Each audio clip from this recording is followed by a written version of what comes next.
gannaaw la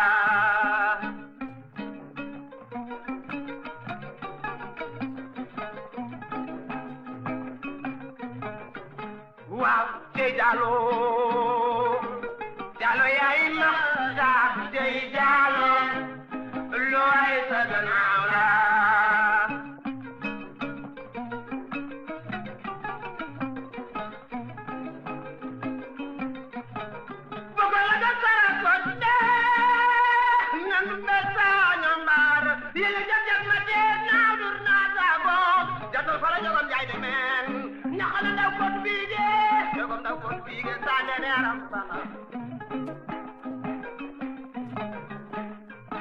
aduna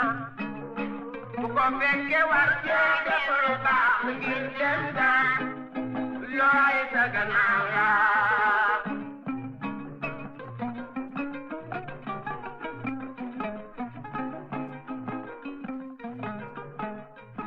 ay di mbore salaamaaleykum mbokk yeeg xarit yu ñuy teewlu ci i rajo ak ci ITV ñu ngi leen di nuyu bu baax di leen ziyaar tey amaat mbégte ànd ak yéen ci seen jotaay bi ngeen taamu di xew-xew jamono fu ngeen mënti ne ci biir réew mi ak ci bitim réew safo programme yu i rajo di la première radiovision du Sénégal wala ITV suñu internautes yi ànd ak ñun jamono ji ci suñu page Facebook di i rajo Sénégal ñu ngi leen di nuyu di leen ziyaar ci àjjuma gi xew-xew jamono ñuy am mbégte dalal professeur Mbaye Thiam comme nu ñuy àndee ak moom altine bu jot ak aljuma bu jot si i rajo professeur salaamaaleykum ñu ngi lay nuyu bu baax ziar la ci aljuma gi amaat mbégte ànd ak yow ci waxtaan bi. Mohamed ñu ngi lay delloo nuyu di la delloo ziar wax aleyka salaam rahmatullahi wa baraka di nuyu di ziar mbokk yu baax yi ñuy déglu yépp altine june aljuma june fii ci i rajo di am mbégte ci écho yu ñuy am ci li ñuy waxtaan fii nga xam ne ñee ngi woote di la suxlu di la wax leneen loo xamut loo war a wax ñii di la ñaanal ñii di la critiquer critique yoo xam ne da ngay sant yàlla ndax daf lay wóor ne ki bëggul lu baax du la wax soo defee woon nii yokk ci lii wala wàññi ci lii du tax mu kii kon deen ñaanal jàmm ñoom ñëpp di ñaanal jàmm réew mi di ko ñaanal ñi nekk ci réew mi cosaanoo fi dëkk fi ak ñi fi dëkkul sax cosaanoo wut en pensant nag comme je le dis toujours à tous les Sénégalais yi nekk ci diaspora bi nga xam ne Mohamed gis nga bala ngaa xam ne réew mi ñi ci cosaanoo bëgg nañ ko da ngay dem àll ba tas ak Sénégalais yi fa nekk ak foo leen mënti fekk ndax lu ñu sori lii xew fii ci réew mi ñoom ni ñu koy yëgee mooy gën a métti bu dee nattu la mooy gën a bànneexu bu dee lu neex la ñi fi nekk ba tax na lépp lu fi nit di def wala nga di ko wax war nga leen a sóoraale ndaxte nag lépp lu leen yàlla suturaal la ci ëpp day fanaan si fii te buñ koy lekk ñoom ñoo ciy gën a néew la ne duñ ko fekke kon yàlla na leen yàlla defal jàmm yàlla na yàlla defal salaam di xalaat nag sama rakk sama doomi ndey ju baax maam Thierno nga xam ne mu nga États-Unis di fa daan dooleem di fa sàmm ngorom di fa yokk kóllëre meek ak ay bokkam nga xam ne léeg-léeg mu woote wala mu yónnee ay vidéo wala ay audio di wax xalaatam ci lii ñuy def fii fa mu nekk yàlla na ko fa yàlla defal mook ña fa nekk ñépp lu ëpp seen càkkute te yàlla may leen jàmm ak salaam. amin professeur jàmm ak salaam jooju rawatina tey ci bisu aljuma bi keroog bi ñuy mujjee waxtaan boobu fekk na ñi nga xamante ni ñoo di député yi nekkoon ca assemblée nationale war a càmbar li nga xamante ni moom moo ñeeloon bëtal élection yi yokku nañ ca fukki weer jamono ji décembre 2024 la ñu wax 15 décembre plus précisément décret bi ñi nga xamante ni ñoom ñoo di député yu fare ci ko jégi attaqué nañu ko ci conseil constitutionnel mais tey ñi nga xamante ni ñoom ñoo di opposition bi ak ñu bëri ci société civile bi woote doxub ñaxtu ngir li nga xamante ni moom moo ñeel élection yi nit ñi jàpp nag ak ni ñu ko yàgg di dundee fii ci Sénégal que ni mën na jur fitna. moom bala ñoo àgg ci loolu man damay bëgg ñu dellu si ci rapidement. ci li xew assemblée keroog àjjuma. oui parce que nag gis nga Mohamed am na loo xam ne lii boo koy bàyyi muy raam di raam ba àgg fu mu wartoon a àgg mënatoo koo dab assemblée nationale. muy Sénégal muy feneen foo mënta dem ci àddina mais dafay nekk kuréel goo xam ne ña fay daje comme dañuy wax seen xalaat te ñoom ñëpp d'accorduñu mais fokk yenn saa yi ay xol jóg yenn saa yi le verbe est haut mais nag ni ñu bëgg a taxawalee assemblée nationale ñun ci législature bii mais sénégalais yëpp am nañ ci responsabilité mais kenn ëpp ci responsabilité député yi c'est-à-dire Mohamed aucune contradiction amul benn jafe-jafe diggante ay député ci réew mi ci société bii bu may nit député yi ni ñuy def assemblée nationale. ci lan ngay def allusion. mais di songante di ŋàññante di kóobente bay àgg ci wax jëf joo xam ne ji ku ci nekk su fekkee am nga doom wala am nga ay mbokk buñ ko déggee boo leen xoolee war a sëgg mais d'accord mais ñoom li xew assemblée nationale li xew ci réew mi mais du seen cër ñoom rek dañ ko séq ak ñëpp mais assemblée nationale nag mais dañ koy filmer di ko wone réew mi di ko gis bitim réew di ko gis Mohamed Kandji ngi ci kaw tribune bi di wax xalaatam mais Mbaye Thiam amul benn motivation wala motif bu ko may mu jóg fekk fa mu taxaw di ko wax ni ki xaaral ba sa tour jot nga wax parce que gis nga réew mi nag Mohamed lépp loo fiy def lépp loo fiy wax lépp loo fiy wut muy pour sa bopp muy pour askan wi mais wutin wa ak jëfin wa war nga koo sàmm parce que nag les enfants nous regardent kon comportement bi nga xamante le comportement des députés à l'Assemblée pour être juste le comportement de certains députés à l'Assemblée man duma ne diw ndangam ku ci na xam nga réew mi nag kenn mënu leen a jaaxal et puis cela étant mais on a voté la chose mais dans des conditions qui n'honorent personne bi mooy deuxième fois ngir ñu voté dara ñu obligé indi gendarmerie keroog dañu génnee sax yenn députés yi. mais bien sûr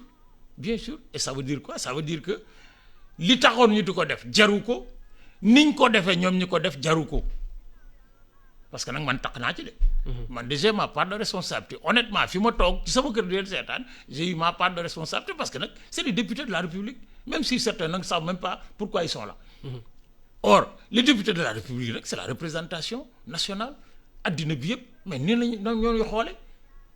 ma des amis de l'université de Toulouse à qui j'ai parlé au téléphone parce qu'ils m'ont appelé liñ ma jëkk xam ne y en a un qui a utilisé le mot théâtre quel est ce théâtre là dans votre kii ma ne ko mais c'est une scène de théâtre le drame c'est que c'est de mauvais acteurs parce que ça aurait pu être une scène de théâtre mais boo xam ne day defar toute l'image du Sénégal parce que mas na fay am une assemblée nationale où ñii di taxaw di wax ñi nga d'accord ak ñi nga d'accord ñëpp buñ paree da nga leen naw parce que li ñuy wax dinañ ko wax quand les Ablaye Wade Amath Dansokho Ablaye Bathily kii Thiam tout le monde Djibo Ka tout le monde était à l'Assemblée nationale. la force de l'argument dafa tumuranke. mais parce que ña ko doon def xam nga nag boo déggee ñu naan la force de l'argument. à condition que nga am ay argument intellectuel boo amul argument intellectuel lu fa des mais bëri. l'argument de force. de la force. or loolu nag rafetul ci xar-xanamu réew mi parce que li taxoon ñuy discuter jar na fanaanaat fa. parce que jar na ko c'est un enjeu de portée nationale. mais amul kenn nag ci ñoom koo xam ne kii mën ngaa Sénégal nag après dañ lay expliquer oui l'état le kii nangam ça c'est xam nga expliquer nangam. mais taxul nga justifier nangam maanaam layal ko loo munta layal doo ko def loo munta layal doo ko wax. et il est temps dans ce pays que nit ñi nga xam ne ñooy représenter nit ñi buñ ko xamee buñ ko xamut s'ils en sont conscients ou inconscients. pour l'essentiel mais ñu xam ne nag mais moomuñu seen bopp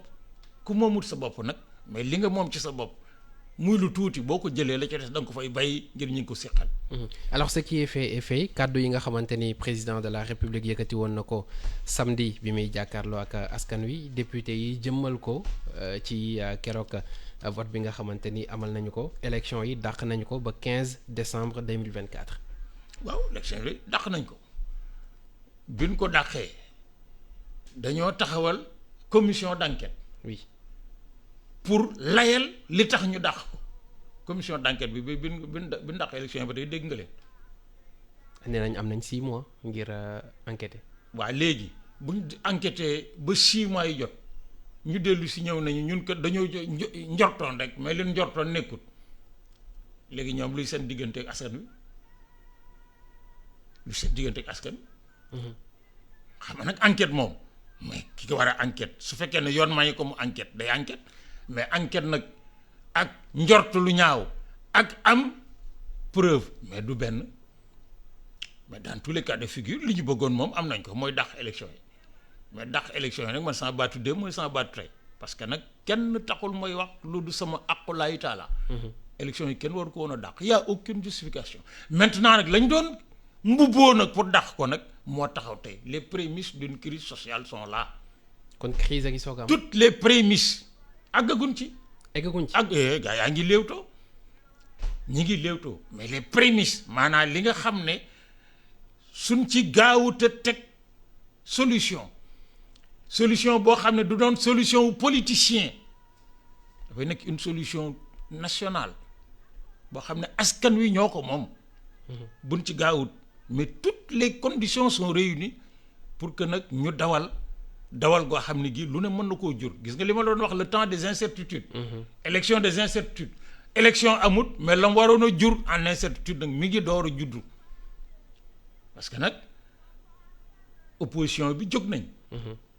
léegi tu vas avoir 100 plateformes toutes les plateformes vont fleurir ña àndoon di ŋàññi élection yi am na ci ñoo xam ne ñi commencé nañ di rasu nañu nii wala naa le président de la République propose un dialogue ñenn ñi tontu dialogue pourquoi dialogue avec qui dialogue pour qui. ensuite xanaa nag réew mi nag mënuñoo dëkk ci dialogue nag parce que 2022 23 ak 24 nag ñetti dialogue xaju fi mais surtout au-delà de tout ça tant que c'est une affaire de ce microcosme de politiciens lilliputiens du point de vue du nombre encore plus de la qualité mais le pire mooy léegi les organisations sociales sont là-dedans. Les syndicats parce que nag bu syndicats yi ne nañ grève surtout les syndicats de l'école mais élèves yi génn. justement loolu laa la bëggoon laaj parce que gis nañ ni décision bi yemul rek ci géewu politique bi daanaka branche boo laal ci société bi dañ ci gis seen bopp lan moo waral mu am dayo boobu. mais parce que dañoo laal lu ñu wartoon a laal nga xam ne ñi nga xam ne njortoon nañu ne ñoom seetaana leen ci boole ba seen tour jot ñu def li ñu war a def c'est une affaire de politicien mais commencé ñoom it ku ci nekk di gis ne laal nan la mun la warta laal parce que nag y a pas que les syndicats des travailleurs mais les employeurs le patronat pour l'une des rares fois yu ñuy jóg wax ju leer wax ne lii ànduñu ci ànk nag mais parce que leurs intérêts sont menacés parce que bu fekkoon ne dañu ne élection yi dàq nañ ko ñi ngi ci mois de février mars avril dinañ voter mais tu as 60 jours 40 jours 50 jours lu ne xaj na fi mais fukki weer nag dafa gudd de Mohamed. fukki weer dafa gudd. dafa gudd loo fi weer la sama maam daan wax on verra mu ne la boo ko weeree du wow de. nga ne man tubaab laay wax mu ne la man it wolof laay wax di. su la waxee dara nga ne ko waaw d'accord on verra mu ne boo ko weeree du wow waxal léegi ma xam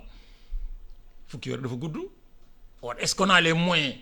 de 10 mois de troubles sociaux de manifestations de répression de réaction de ceci au moment où le chef de l'État en conseil des ministres le lendemain de sa déclaration wax ne nañu stabiliser pacifier l'espace public. mais pacifier l'espace public ça suppose que ñëpp dal ñu mën a kii mais bu ñii ne nan jóg ñu ne kenn du fi jóg su ngeen jógee nii parce que nii mais on est parti or ba bras de fer bi bu ñu ko engagé tey mën na durer 10 mois. xam nga 10 mois moom la ñu fixé. mais ci diggante bi. mais tout dépendra de ce qui pour moi est essentiel dans tout rapport politique. mooy lan le rapport de force. a ñiy woote.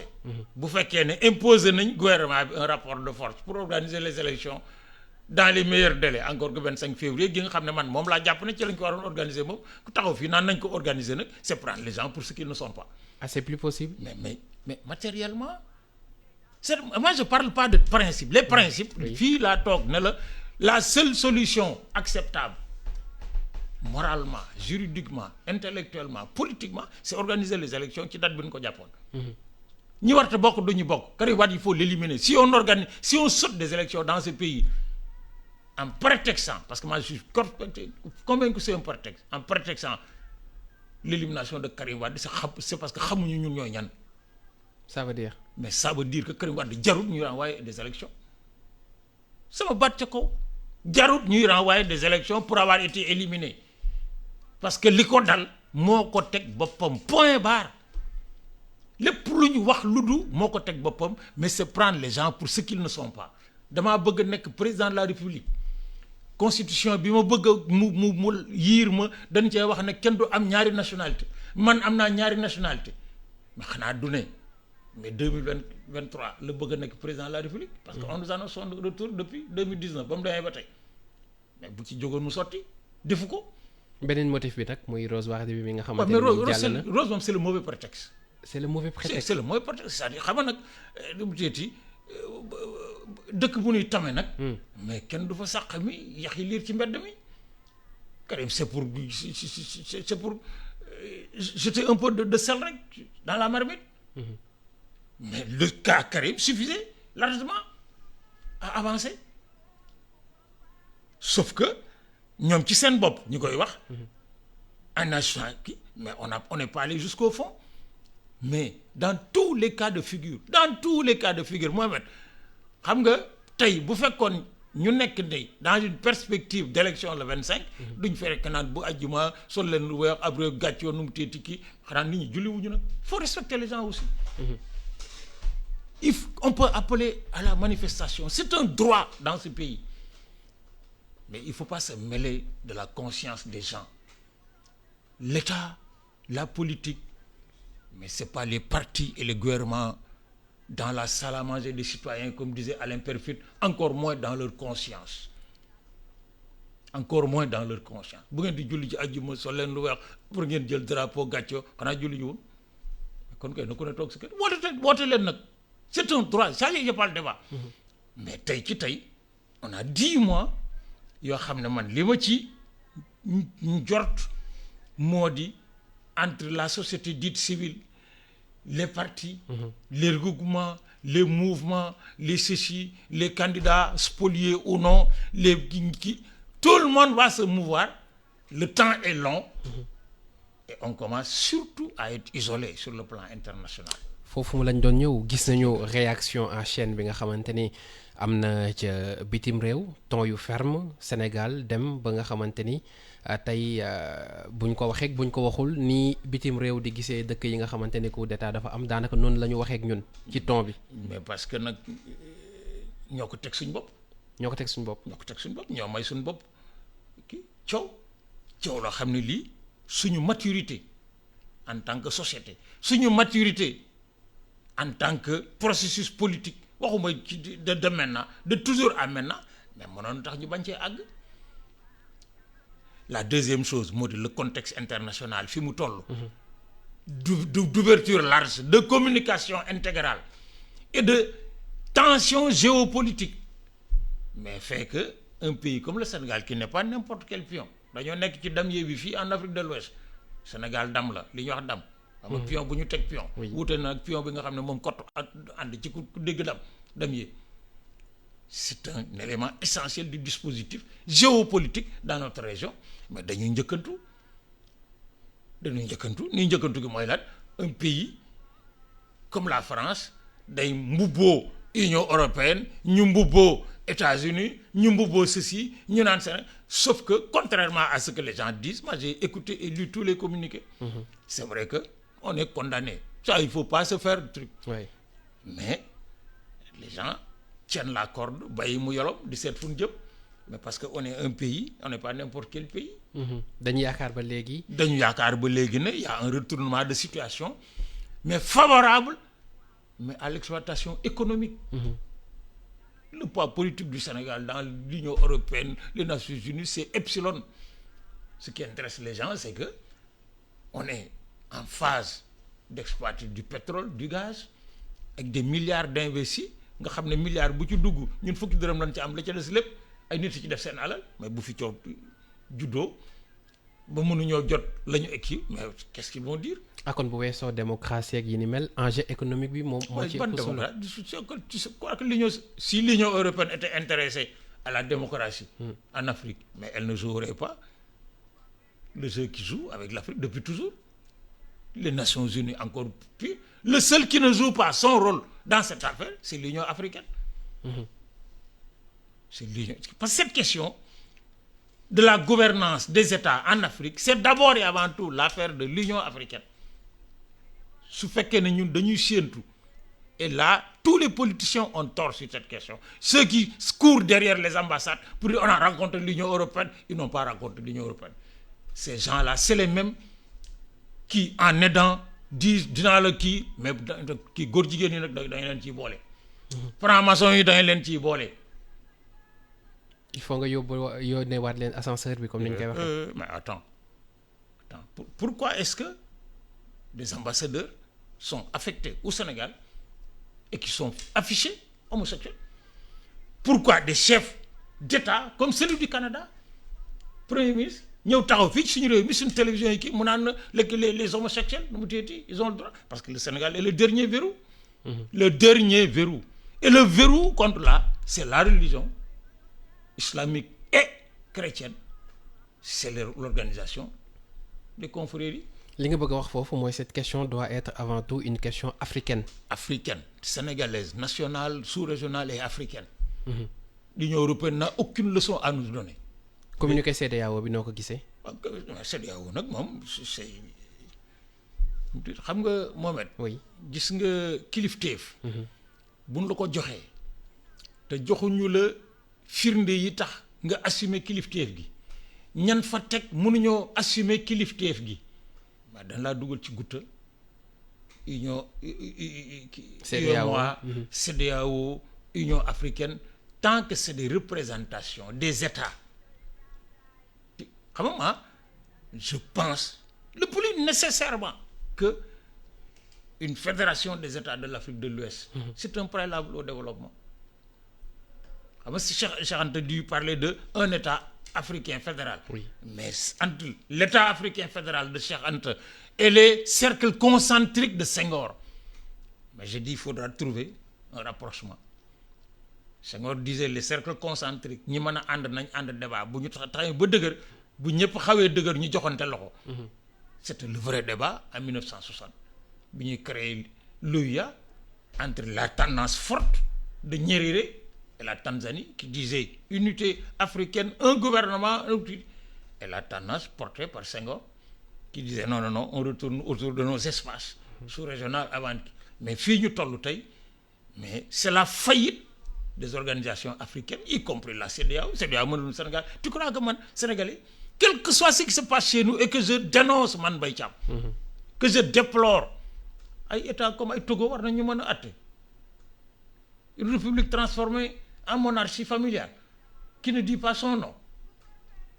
des putschistes à gauche et à droite. Mais attends, il faut être sérieux. Mais comme ña fa nekk il faut qu'ils méritent les salaires qu'on leur donne, les situations diplomatiques qu'on leur donne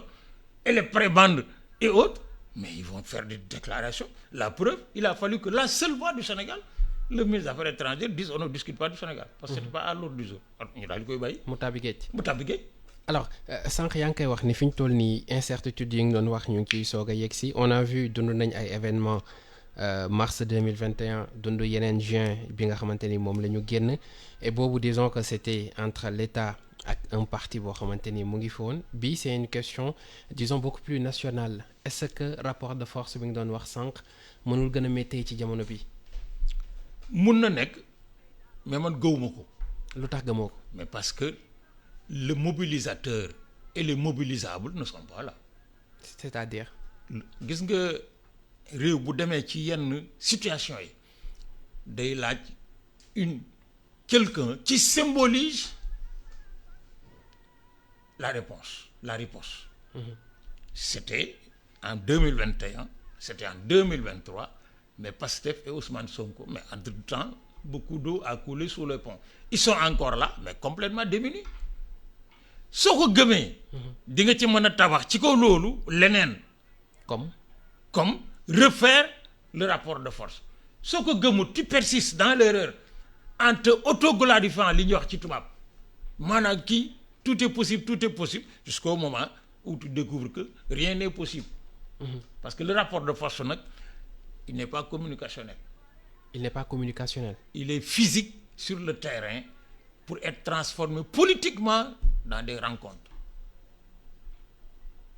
il est physique sur le terrain. du ay waxi kese. une grève mais wax bu doon defar ñun ñooy raw Amérique américain fii la ne ñëw ñu deen dimbale mais nag bu fekkee ne da ngay wax a wax ba ne gar géex daal di geesu naan sa potu ndox taal sa ataaya ubbi sa télé di seetaan les 3 ou 4 irréductibles qui se battent mais du sotti fii ñu toll tey la majorité des gens li leen naqari mais ñoom dong ko xam mais amuñu à la fois un mode de leadership amuñu des organisations parce que gis nga ñii di woote. mais combien de gens ñooy woote tous les loups vont sortir du bois ñun fàtte woon ñi demoon ba retraité ñi demoon ba kii maasa pour commencer génnaat pour ñu gis leen mais pour ñu waree ne ñoom ñooy porter le combat du peuple moom benn autoproclamation mënu koo porter. le Sénégal yi moom le peuple moom mais fa sonn commencé mais fa lañ commencé ñoom fa jaaxle commencé fa lañ yem mais nag moi je le dis et je le dis toujours c'est ma conviction non pas de croyant nu mu teeti philosophique mais de conviction certitude scientifique. Mais qu'on a les capacités sociales de résilience c'est-à-dire mën nañ cee génn. comment. waaw kay d'abord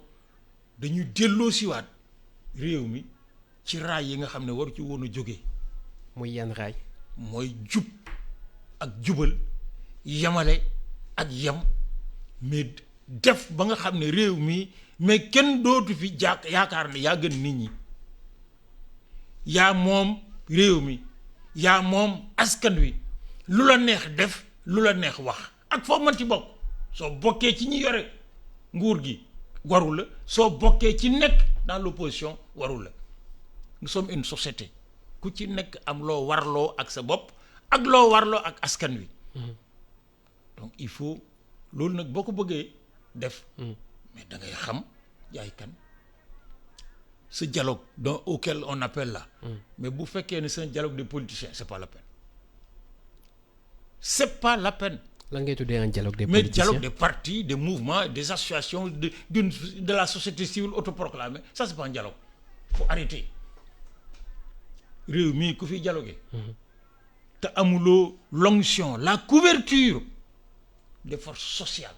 mais li ngay def du dialogue c'est de la combine à la combinaison bu ñu bëggee réew mi ñu wax fi loo xam ne lii mais dafay jëriñ askan wi mais du ñu tëju entre politiciens entre brocanteurs de la politique entre prébendiers de la politique et autres di dialogue ci seen biir pour seet nu ñuy génne ci gutta gi nga xam ne réew mee ngi ci mais dugal seen bopp ñoom ñoo leen ci dugal il faut que ce soit un dialogue public gis nga les conférences nationales des années 90 yamoon dans certains états moo ñu mën a génne ci lii parti politique yi ñëw toog parce que nag du ñu taal réew mi ba pare ñuy waxtaan te duñ ko fekkee parce que ñoo ko taal mais toutes les forces sociales ñëw toog képp ku ñuy wooyee sëriñ nga jiite mbooloo ci réew mi war ngaa ñëw toog képp ku ñuy wooyee force sociale les forces sociales coutumières et autres dañoo war a ñëw toog les différentes catégories de la société dans leur représentation dañu war a ñëw toog ñu di ko filmer bu laajee ñetti weer ñu di ko teg ci rajo bi ñëpp yi dégg réew mi dofuñu fekkewuñu sax fa ñu defee bu ñu toogee di waxtaan nit ñi parce que nag tant que ñu ngi tëju ci seen biir mais la seule chose qui les intéresse man bu ma agsee ba fii yow nga agsee ba fii diggante bi nu mu teeti mais bu boobaa nan lañ koy tëggee parce que ñoom nee nañ hors de question ñuy dialoguer bu dee président Macky Sall mu ngi des ci bopp réew mi ba léegi. ñu ci bëri loolu la ñu wax. waaw xam président Macky Sall mi ngi des ci réew mi nag moom. c'est une question parce que il est là. alors que nag sarti réew mi yëpp dafa jàppoon ne 25 février gii ñu nekk bu nu wotee ba pare. bu ci ëllëg saa dina ne Mohamed Kandji moo falu mu waajal Mohamed Kandji parce que nag moo yore dossier réew mi. pour jox ko mais bu fekkee ne nag décembre lañ jëm. gis nga dialogue politique bii ñuy waajal. bu fekkee ne mooy le format. si c'est un dialogue politique mais du ci kii bu décembre 2024 duñu voté de. ah oui maa la wax lii je le souhaite pas. mais je le pense. ñaanu ma ko yàlla parce que man nag gis na jàmmi réew mi. am kenn ci ku ma ko jaral. amul kenn ku ma ko jaral. sama baay Abdou Aziz daan wax ne ki la boot di xeex nga naan yàlla bu mu daanu ñaanaloo ko sa bopp ngay ñaanal. ndax moom bu daanoo kenn koy war yow mi mbootoon ñaara lay war. ça veut dire quoi ça veut dire que ñi am échappatoire nga xam ne suñu bu ñu defee suñu débat pour le choix du président de la République double nationalité moo ko bloqué. c'est parce que dafa am ñu rax. ñan ñoo ñu rax. mais borom double nationalité yi ñoo ñu rax. bu doon ñunu neen. ñu naan Mohamed Kandji ñu ne Njaambur ñu ne fan ci Njaambur ñu ne Kokki ñu ne ak fan ñu ne Njaambur ak Kokki jaax na mais ñi nga xam ne bu réew mi tàkkee ñu dem wala bu réew mi waaj a tàkk ñu dem. mais ñooñu indi lii ñooñu indi lii. La question principale c'est la double nationalité de Karim Wade. réew mi nag bëgg koo jiite ba pare am double nationalité ça devrait même pas être un débat. waxoon nga ko fii nii alors ñu gis ni député yi am na ñaari groupe yoo xamante ni dem nañu attaqué ji décret bi ci kanamu conseil constitutionnel ironie du sort conseil constitutionnel bi nga xamante ni. moom la groupe parlementaire de liberté libéral bi joxoñ baaraamu tuuma ci mbir mi. bu leen conseil constitutionnel fayee leen ko lebal de. on atteindra la crise. on atteindra la crise. bu conseil constitutionnel delloo politiciens yi liñ ko lebal waxuma nag ñii dem di ko ñaxtu ak ñi def ak kii mais politiciens yi parce que pour moi ils sont tous dans le même bateau même s'ils ne sont pas tous pareils sans baat ca kaw. mais bu fekkee ne ñoom wóoluwul leen moo tax ñu attaqué leen yeneen député ñëw ne ñun wóolu nañ leen buñ leen delloo seen lan leen lebaloon. ne leen lii ngeen def lépp baaxut qu'est-ce qu'on va faire on est bloqué. dañu nekk ci impasse. mais on est dans l'impasse fi mu ne lan dongoon ci mooy àggagun ci laal miir bi ne agsi ga mais quelle va être la réaction des magistrats. Si les magistrats disent bon personne n'a le droit de reporter les élections. mais wax ko le 22 wala le 20 après nu ñuy def ñu ne kon le 25 nañu wote ñu ne 20 xaju fi c'est-à-dire que xam nga daana dégg sa maam naan bala ngaa bon da ngay bon ci sa bopp. nee na ki bon ci nit ñi. mais bonut parce que ñi muy bon ci ñoom suñ ko faalewut mais ak borom kii mais day dem ba bon ci boppam. ça veut dire que da ngay def di def ay pièges di piège ba piéger sa bopp. ba piéger sa bopp les politiciens sont dans leur propre piège aujourd'hui la preuve y a des gens yoo xam ne tey ñi ngi waxtaan ils sont pour le dialogue. il y a 2 semaines ci gannaaw ñoo daan wax il n'est pas question Macky Sall est infréquentable. dafay naxaate quand il dialogue c'est pour te kii mais fi mu ne ñoom ñëpp dañoo jàq parce que xam nañ ne bu ñu demee ba ci impasse bi nag taxaw. ñu ne waa léegi nag yoon amatu fi mais il reste quoi mais il reste l'incertitude nag mooy ce que je dis toujours man nag du ma ci sori. je vais pas l'indexer comme on dit en bon archiviste documentaliste. oui ça veut dire que tout est possible. tout est possible est-ce que bokk na ci possibilité yu ñu mën a xalaat. moom président Macky Sall deltu ginnaaw ci lii nga xamante ni jël na ko. mais ça dépend de lui parce que encore une fois nag man li ma gëm mooy Moussa kii. Mohamed. gis nga ñëw topp la bu ñu paree nga leen dellu leen mais pouvoir de la réalité sociale bii defar tous les jours moom kenn dong nga ko fi rek c'est le président de la République. et ça c'est la réforme de Senghor de 1967 63 d'abord. bi ñu kii jàppee Mamadou Dia 62 et surtout celle de 67. dégg naa nu mu tudd tout jusque maanaam du ma juriste je m'en mêle pas il y a beaucoup de mes collègues qui la fameuse réforme de 1967 c'était pas une réforme constitutionnelle. parce que réforme boo xam ne dañoo déplacer renvoyer élection yi te ci buñ ko renvoyer fukki fan waa ji kenn nay gagné buñ ko renvoyer 10 ans kenn nay gagné buñ ko renvoyer 6 mois kenn nay gagné. c'est pas la même chose élection yi nga xam ne on a déjà 20 candidats. yoo xam ne ñu ngi leen génne ci 300. contexte bi yemul. 1967 ba ñu koy renvoyer 2 mois. bu ñu leen neexoon renvoyer ko 10 ans parce que kenn donc moo mënoon nekk candidat. candidature unique. C'était Senghor. oui parce que la condition principale moo tax quand des contextes ne sont pas les mêmes. les scientifiques disent faut pas comparer des choses. même comparable. Mais parce que le contexte n'est pas le même. En 1965 seul Senghor pouvait être candidat donc ganaar ak wala ndoom mais bu ko neexee di wole benn tànk ba mu yàgg mu ci def ñaari tànk ba mu yàgg mu dem ba mu yàgg mu dellu si waat parce que pour être candidat en 1967 68 il fallait 10 députés parrainé la il y avait que des députés de l'UPS Senghor était seul candidat la preuve il a été élu à l'unanimité des votants ñu teg ci ay weer mais réew mi tàkk ci kaw 68 ah ben moi c'était mon réveil politique c'était au lycée jeune lycéen en 68 ci leen ñu njëkk a génne fii lycée Blaise Diagne dugal ñu ci conduire Fass bi ñuy dox ba tolloog université yéeg dugg biir université fekk fa étudiants yi après ça à les sorties les internes du lycée Kennedy suñu génération bi ñi ci ëpp ci lañ commencé donc c'est pas le même contexte tey réew mi dafa ubbeeku ci doxalinu politique ba nga xam ne mais du genn ganaar ak wala ndoom am na nag ku am doole mooy président de la république mais mënul lépp ñemewul lépp parce que kenn mayu ko la preuve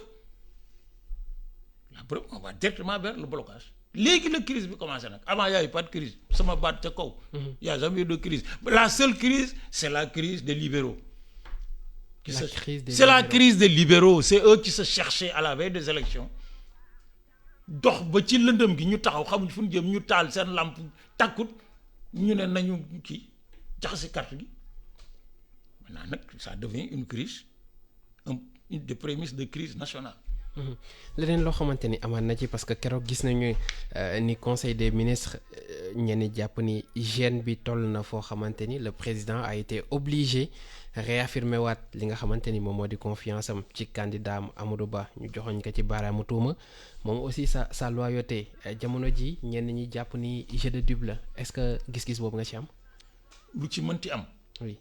lu ci mënti am. mënuñu woon wax leneen lu dul loolu. mënuñu wax leneen lu tax mënuñu wax leneen lu dul parce que nag Mohamed Amadou Ba bu fekkoon ne dañoo jaar par les couloirs normaux de fonctionnement des partis politiques. wala mu ne cëpp jóge fële ñëw na mooy candidat mais bu boobaa le président de la République war naa mën a wax ne on arrête man du sama candidat mais gis nga réew mi fii ak bàyyiwuñu ce que les libéraux ont instruit dans le jeu politique jox nañ la kaddu yow rek def kaddu waxal loo wax ñu wax loo def ñu kii carte blanche mais moo indi li mën ngaa tànn nit ci biir juróom benn nit yu bokk ci sa parti ne mooy sama tànneef jàppale leen ko moom laa wóolu ñu taxaw ànd ak jafe-jafe nga geesu na d'accord tuma ci moom mais boobaa àddina génn ci yow le président de la République n'avait pas le choix quand tu m'as dit ici Sonko a désigné Diomaye dama la il n'a pas le choix il n'a pas le choix sauf su fekkee ne nag yëf yi moo ko moom nu ko neex def mais ça nag c'est pas la réalité ñoom li ñuy wax ak li ñuy jëf noo wut ak loolu pour être honnête et sincère donc il n'a pas le choix peut-être que su boo fekkoon ne am na li ko gënal du doon moom mais ñeme wut a bokk ci parti bi Diomaye bokk ci parti bi ñu fondé créé ko nekk ci mu topp ci gannaaw mais war a mën a nekk candidat parce que moom nekkatul candidat mu tànn keneen mais Macky Sall ne peut pas fii ñu toll ba bàyyi fii leer ba xel yi dal ba mu mën a nelaw ba yandoor mais il faut mu jafandu ci Amadou Ba mais Amadou Ba non plus ne peut pas rompre les amarres je vois dans les trucs yow il faut démissionner faire ton chemin xanaa dafay fekk nga amoon chemin moom amul chemin waaw fu mu ana chemin bu fekkoon ne dafa yore parti boppam bu mu tabax gagné mairie bu toll ne Thiès Ndakaaru wala kii ànd ak Macky Sall ñu ànd mu am mbooloo mais bu ko Macky Sall ne jaaral fii mu jaar ba mu yàgg mu ne ko jàddal mu jàdd mu ko jàddaatal mu taxaw ne ko dew ma mais il est maître politiquement de quelle circonscription dans ce pays de quelle région réew mi Mohamed boo bëggee nekk président de la République da ngay am ancrage local fort dañuy wax soo demee Jolof soo demee Kajoor soo demee Bawol soo demee Chine soo demee Casamance soo demee Waalo kenn mënu ko faa gagné nga sukkandiku ci loola mais tracer des pistes pour un ancrage national mais boo amul ancrage local politiquement mais le plus tu pèses quoi. kon ñoom itam ci impasse lañ nekk. mais ñoom ñaar ci impasse lañ nekk. alors jamono ji dëkk bi kon ñëpp nekk ci impasse bu ñu déggee syndicat yi jug nañ moo xam jàngalekat yi yeneen ak yeneen yëkkati seeni kàddu dégg nañ jàngu bi également wax nañ ñëpp ñi nga xamante ni am nañu baat yëkkati nañu wax nañ bu ñu demee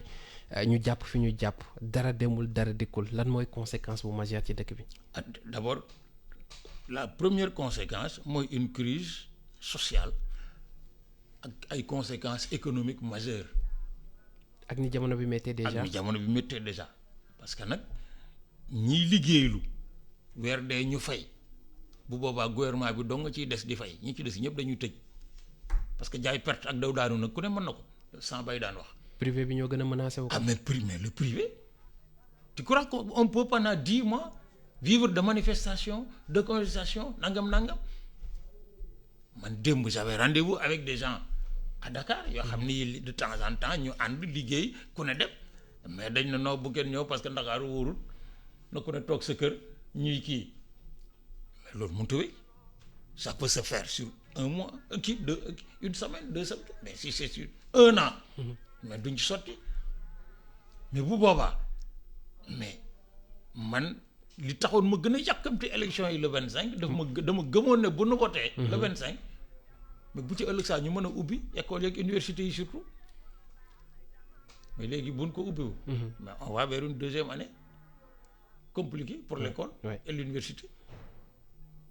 personne ne peut rattraper cela ñaari année successive yu bancal dans les universités personne ne peut le régler personne un peu si sa ko kii nag mën ngaa fay discours nag wax bind mu rafet ci tubaab conjugué dara mënu ko rattraper surtout que dara jaru ko en terme de coût li mu la gën a jur moo di nit ñi dañu daal di nekk léegi nag comme école mënatu la nekk nañ bàyyi école dem ci taxale ak tampale or man dama gëm ne école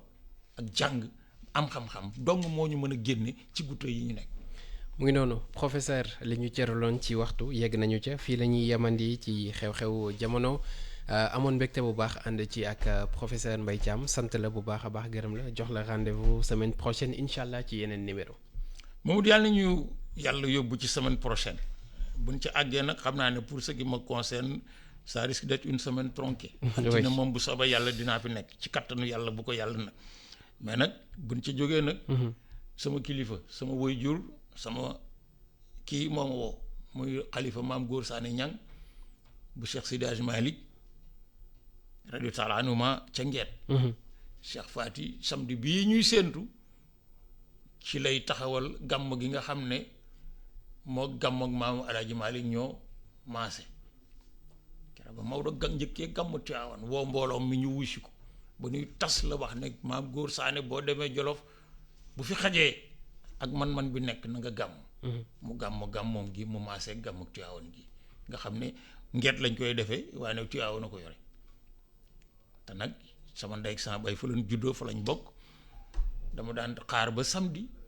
ma de wuy ji xalifa ba nee na ma bu séentoo ay fan na nga ñëw nañ ndigal yàlla na ci yàlla yóbboog jàmm amiin mu des bés bii Mohamed ci la Alaaji Mamadou Ahmadou Dem bu Sookoon génnoon àddina Alaaji Mamadou Ahmadou Dem nag ci njabootu suñu waajur Alaaji Amadou Dem la bokk nga xam ne réew mi bu nekkoon réew mi war a nekk boo ko tuddee Sénégal gépp xam ko walla képp kuy mu kalaf di nga xam ne kooku ñuy tudd mais mbandal la ci réew mi celui qui a fait l'exégèse du Coran en 20 volumes di ko dale ci bismillah baa gi muy njëkk a bind ba ngay àgg sóoratu xolons be binaas soo doon jóge fii dem ba Makka di nga tase ku def lu méngoog li mu def walla ñu tolloo mais doo fi gis ku def lu ko ëpp qui le sait au Sénégal personne parce que on est dans des kasaw on est dans la gestion du quotidien des coteries des intérêts partisans et à la limite opportunistes au point que lii defar nit ñi nga xam ne moo ñu doon aar ci yu demee nii mais buñ ci jaaroon mais on aurait autre chose bés bii la génnoon àddina soo demee Sokone ña ngi koy ñaanal soo demee feneen ña ngi koy ñaanal ñaan daf du doy rek mais moom ñaanal na boppam ba pare moom doomam jooju ndax moom Alaaji Amadou Dème le 10 décembre 1973 la wujji woon boroomam mais keroog bi nu moolee téere mi indi ko fii képp ku xam réew mi xam li réew mi tax li war a taxawee ci àddina mais waroon ngaa jóg sol say daal dox ba Sokone ngir sargal ko. macha allah yàlla na lan fay ñaan yàlla na ko yàlla nangu. amiin bu ko nangoo yàlla na ko sotti ci kaw askan wi te bañ a fàtte ne suñu waajur yii nekk Yoof. waa kër maam Alassane. oui mais woote seen woote ba ñëw na du woote Laayeen c'est le woote de tous les Sénégalais sans exception y compris ñi nga xam ne duñu ay jullit ku mën a wuy ji na nga wuy ji ku mënta wuy ji na nga bokk ak ñoom ca la ñuy ñaan soo ko waxee nag ñu yaakaar ne da nga am loo ci mais nit ki nag la mu gëmoon démb mu jik ko ba tey su ko bàyyee lu ko ci fekk moo ko dal. am na solo merci beaucoup professeur fii la ñuy yemandi xew-xewu jamono sant leen bu baax a baax gërëm leen